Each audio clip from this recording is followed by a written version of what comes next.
Momma's dishwash liquid. Soft on hands. Bihar ഭരിക്കുന്നത് 8 ക്രിമിനലുകൾ. അതായത് കഴിഞ്ഞ ദിവസം അധികാരത്തിലേറിയ നിതീഷ് കുമാർ മന്ത്രിസഭയിലെ 14-ൽ 8 പേരും ഗുരുതരമായ കുറ്റകൃത്യങ്ങളിൽ പ്രതി ചേർക്കപ്പെട്ടവരാണ്. Association for democratic reform and election watch നടത്തിയ പഠനത്തിലാണ് ഈ ഞെട്ടിക്കുന്ന വിവരങ്ങളും കണക്കുകളും പുറത്തു വന്നിരിക്കുന്നത്. ബീഹാർ മന്ത്രിസഭയിലെ 57% പേർ ക്രിമിനൽ കേസുകളിൽ പ്രതികളാണ്. അതായത് പകുതിയിലധികം പേർ ക്രിമിനലുകളാണെന്ന് സാരം.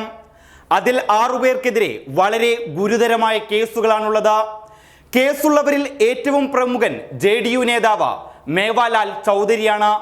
അഴിമതി കേസുകളിലും നിയമന വിവാദങ്ങളിലുമടക്കം നിരവധി കേസുകളാണ് മേവാലാൽ ചൗധരിക്കെതിരെയുള്ളത്. 2017-ൽ അഴിമതിയെ തുടർന്ന് ചൗധരിയെ പാർട്ടിയിൽ നിന്നടക്കം പുറത്താക്കിയിരുന്നു. ക്രിമിനൽ വിശ്വാസലംഘനം, വ്യാജരേഖ ചമയ്ക്കൽ, വഞ്ചനാക്കുറ്റം, ഗൂഢാലോചന തുടങ്ങിയ കുറ്റങ്ങളായിരുന്നു അന്ന് ചൗധരിക്കെതിരെ ചുമത്തിയിരുന്നത്. ചൗധരിയെ ഉടൻ അറസ്റ്റ് ചെയ്യണമെന്നും ചെയ്തില്ലെങ്കിൽ ഞങ്ങൾ വിഷയിൽ സഭയിൽ ഉന്നയിക്കുമെന്നും പറഞ്ഞ വലിയ കോലാഹലങ്ങൾ അന്നത്തെ ബീഹാർ പ്രതിപക്ഷ നേതാവും ഇന്നത്തെ BJPയുടെ ശക്തനായ നേതാവുമായ സുശീൽ കുമാർ മോദി അടക്കം പറഞ്ഞിരുന്നു.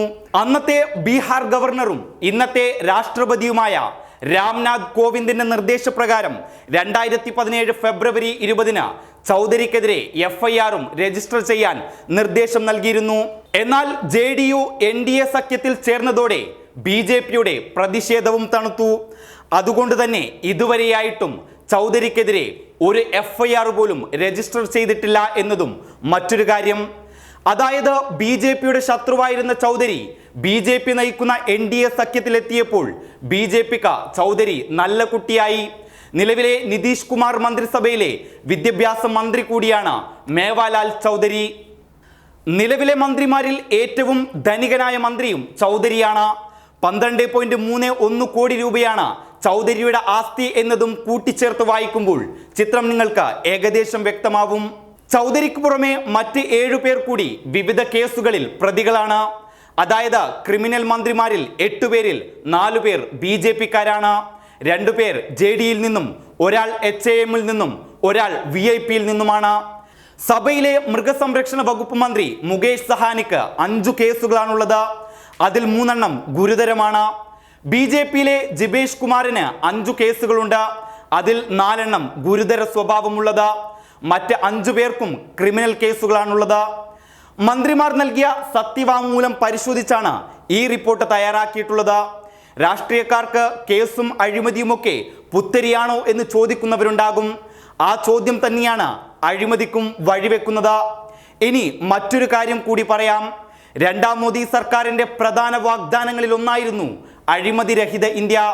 കേന്ദ്ര ആദായ നികുതി വകുപ്പിന് കീഴിലുള്ള പരോക്ഷ നികുതിയിലെയും കസ്റ്റംസിലെയും അഴിമതി ആരോപിക്കപ്പെട്ട മുതിർന്ന 15ഓളം ഉദ്യോഗസ്ഥരെ വിരമിപ്പിച്ചുകൊണ്ടാണ് അന്ന് മോദി സർക്കാർ അഴിമതി രഹിത ഇന്ത്യയുടെ ആദ്യ പ്രവർത്തനങ്ങൾ ആരംഭിച്ചത്. BJP അഴിമതി തുടച്ചു നീക്കാൻ ശ്രമിക്കുമ്പോൾ കരിദിനം ആചരിക്കാനാണ് കോൺഗ്രസിന്റെ ശ്രമമെന്ന് പ്രധാനമന്ത്രി നരേന്ദ്രമോദി ഹിമാചൽ പ്രദേശിൽ ലോക്സഭാ തെരഞ്ഞെടുപ്പിന് മുന്നോടിയായി സംഘടിപ്പിച്ച റാലിയിൽ പ്രസംഗിച്ചിട്ടും ഒരുപാട് കാലം കഴിഞ്ഞിട്ടില്ല. News desk public Kerala. Momma's dishwash liquid. Soft on hands.